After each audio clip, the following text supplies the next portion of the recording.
And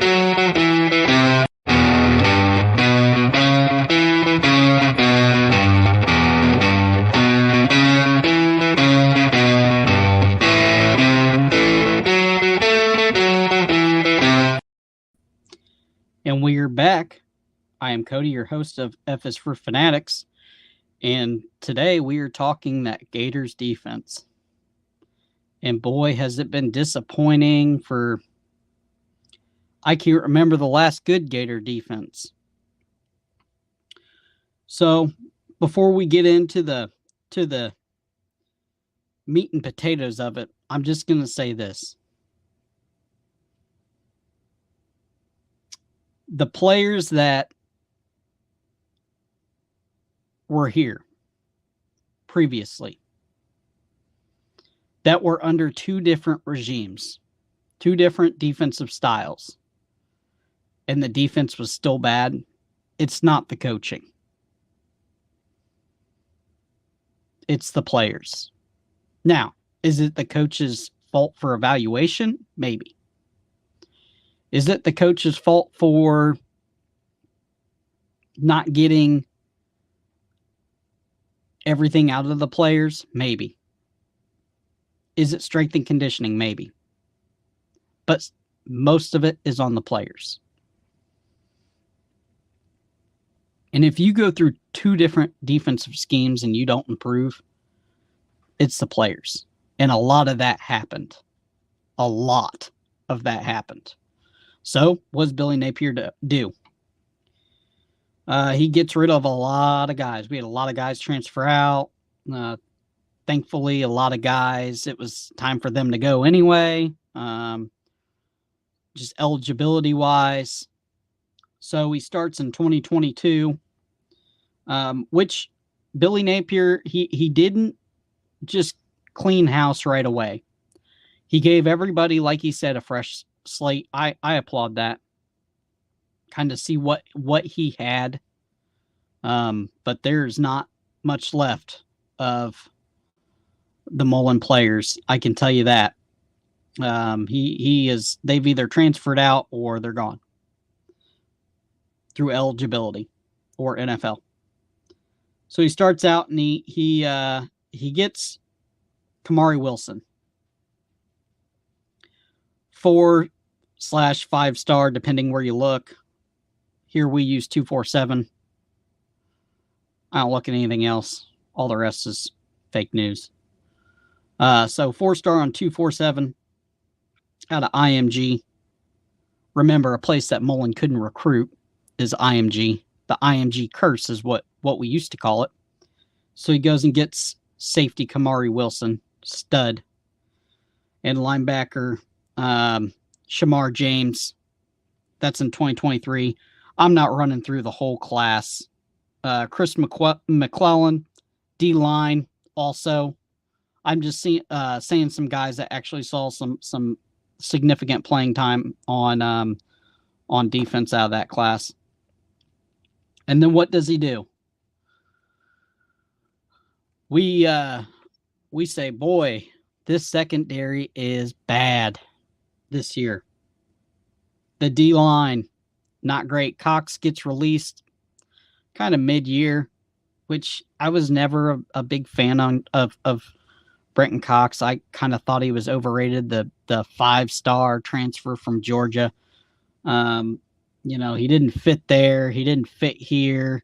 He isn't going to fit in the NFL. He's going to be I can't remember. I'm trying to think of the Florida player that kind of got drafted and then flopped out. He got drafted by the Jets. Oh well.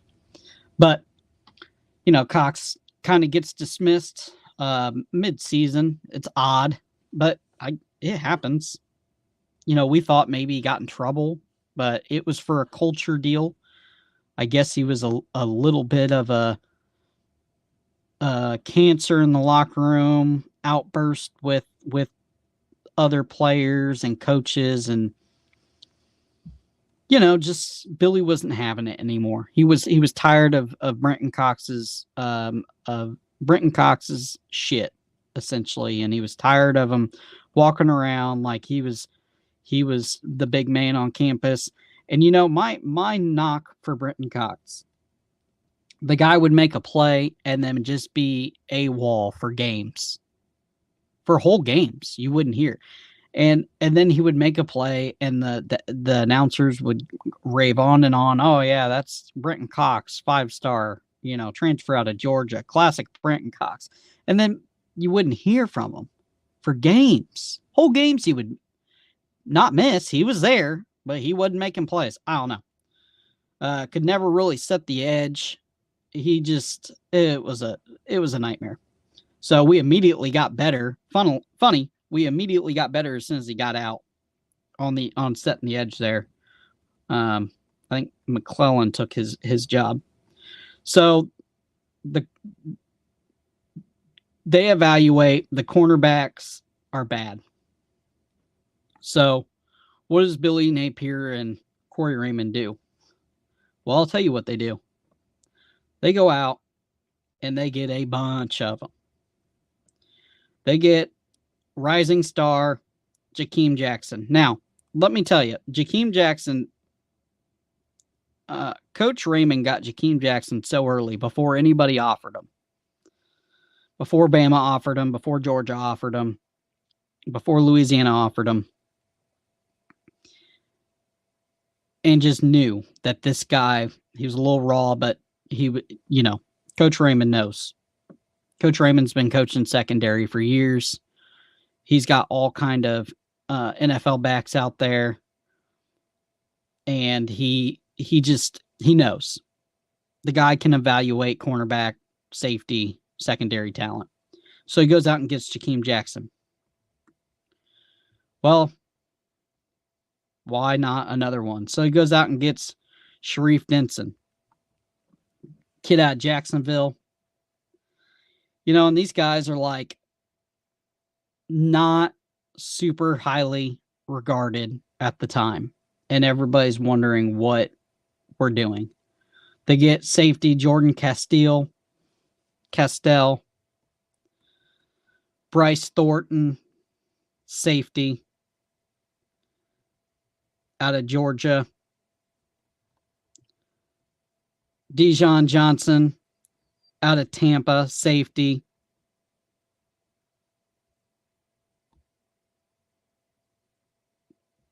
So they go and just get a slew of defensive backs because the defensive backs were bad. So when you got a problem, you got to bring in talent. And that is exactly what they did. And they started low. And by the end of the thing, it's like every day they keep climbing up the rankings. And this is what I like about Billy Napier and company, is that the guys that they get, you never really see drop. You always see that they constantly are climbing up the rankings. Even with the wide receivers. We're going to do an offensive. We're going to do a whole thing on the wide receivers on another podcast because, boy, they got a bunch of those too because wide receiver was an issue. They got some killer guys there. But at least we know what, they're evaluating the issue and they are getting guys before other colleges even know these guys are good. And that tells you. But this is my thing. The defense has to be better. If Patrick Toney wants to keep his job, the defense has to be better. Because it was bad last year. It showed up for like a game and a half. The end of Utah and South Carolina. Oh, and I guess one of the cupcakes we played, Eastern Washington. Woo. Patrick Toney, if you want to keep your job, you gotta step up. And I think they will. The defensive line, they've beefed up the defensive line. They've hit the transfer portal hard and linebackers. Now they get just one linebacker. They get They get a kid, Jaden Robinson, 4-star. I mean, this class is just filled with blue chip talent. They get Jaden Robinson out of Lake City, Florida, 4-star stud, 6'1", 222 pounds. Now, don't forget, they still have Jack Pyburn there.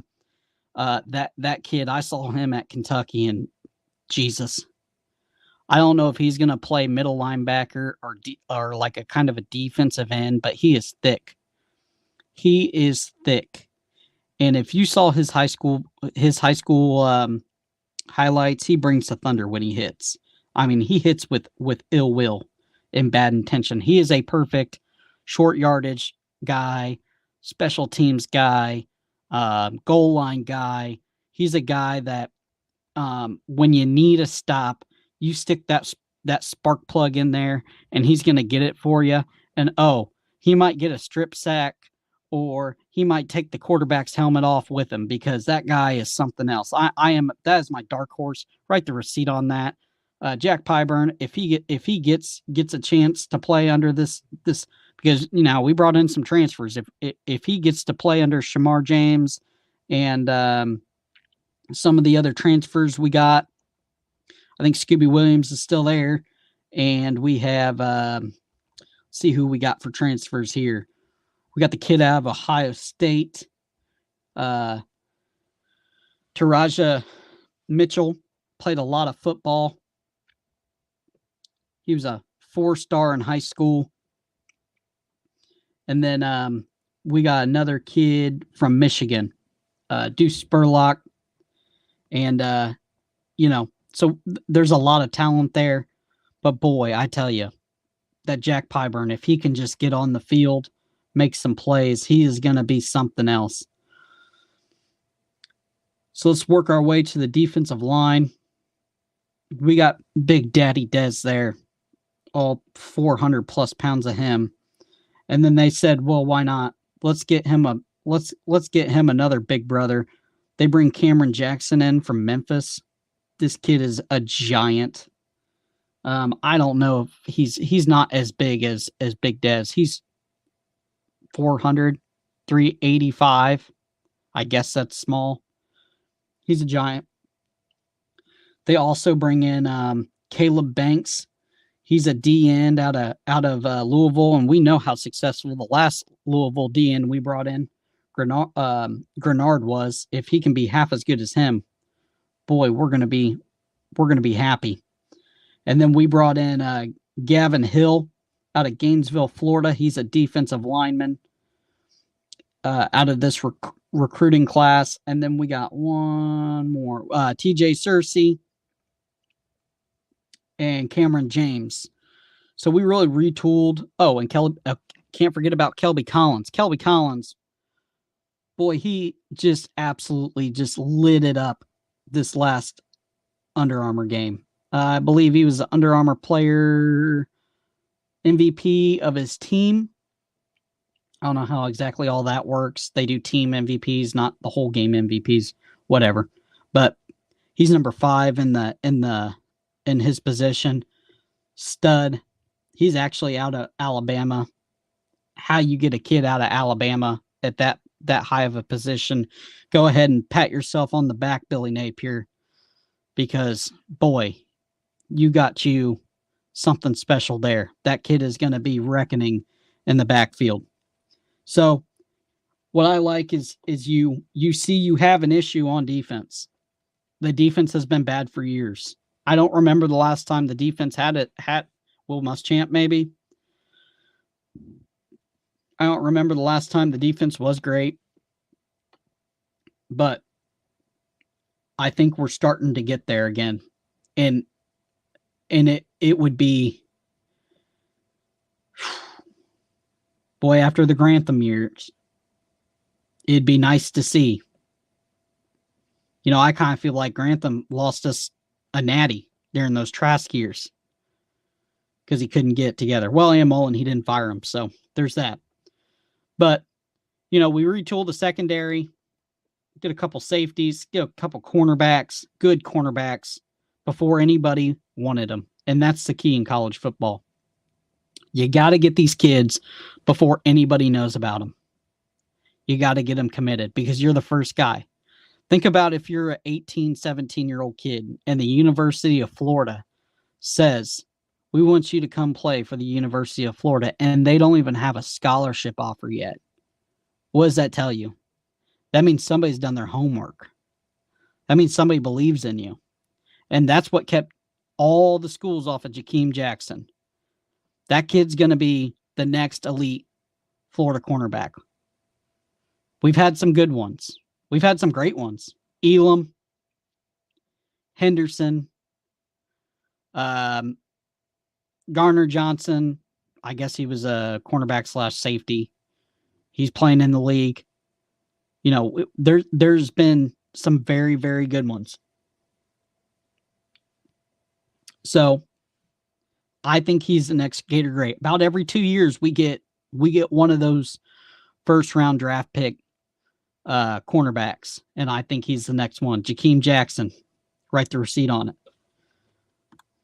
Oh, I forgot about big old Will Norman. Forgot about him in the D line too. He produced too during a camp. He's looking good, rising on up. 4-star. I mean, this defense is going to be something different. My only concern with the defense is the depth. And we've talked about it a lot on this channel, and it is SEC depth. You got to have depth when you play a schedule like we're playing. You got to remember, we're going to play Georgia. I believe it's Georgia, Arkansas, LSU, all in a row. That's a 3-game grinder against 3 very tough teams. And you got to have enough depth, good depth. You got to have enough talent and players there to get through that, because not everybody's coming out all 3 of those games unscathed. Those are tough teams. That is a brutal 3-game stretch. And then you have to go up to Mizzou on a noon cold, terrible game and play them, and you're treading water with all your beat up players. You don't want to be there just trying to get a win at the end of the season. And you're just trying to make it happen. And that's the only thing I'm worried about. I think the team will be better. I think Billy Napier's turning it around. But Florida fans, you cannot forget what we've gone over again and again. The depth of the program. And I think the transfers will help. But it only takes... I mean, look how bad... The defense was bad. But look how bad they were without Ventrell Miller. Look how bad it was without Miller. That's one linebacker. One. It looked like the defense just shut off when Miller was gone. You can't have that. That doesn't happen to Bama. Certainly doesn't happen to Georgia. And guess what? You're playing against those guys. They're in your conference. That's your direct competitor. That's why it's crucial. That's why it's crucial to have SEC depth. Because you're going to get dinged up. The injury bug's going to come around in that 3-game grinder at the end. End of October to November. We've circled it. Here at F is for Fanatics. We've circled that 3-game stretch. That's going to be the one to see what this team is made of. And that's going to be the one to see what the defense is made of. And if we have the depth, if the strength and conditioning is on par. Because you can't have one player go out and the defense just collapse. Can't have that. That's unexcusable. That's a bad program. So, again, I think it's going to be better.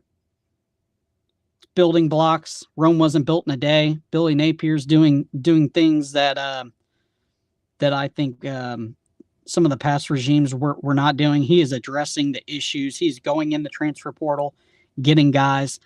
And guys, I think there's going to be a couple more guys come in spring. I think, you're still going to have, I'm not saying you're going to get 10. I think you get 2 or 3.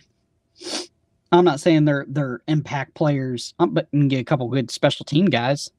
One of these transfers is special team player of the year. I think the Houston kid, Houston safety, Nunnery, special teams player of the year. Boy, we need that. Oh, we don't have special teams. We got game-changing coordinator, whatever that is.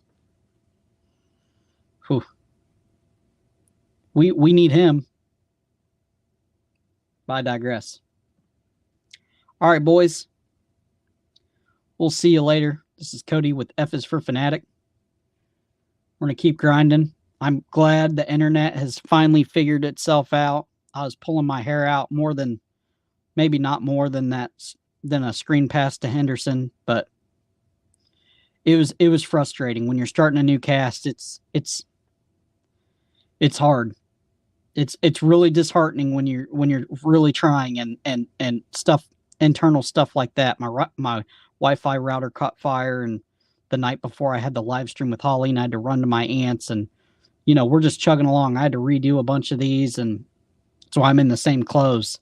So, but I appreciate you guys. Like and subscribe like always, and we will see you guys later. Thank you.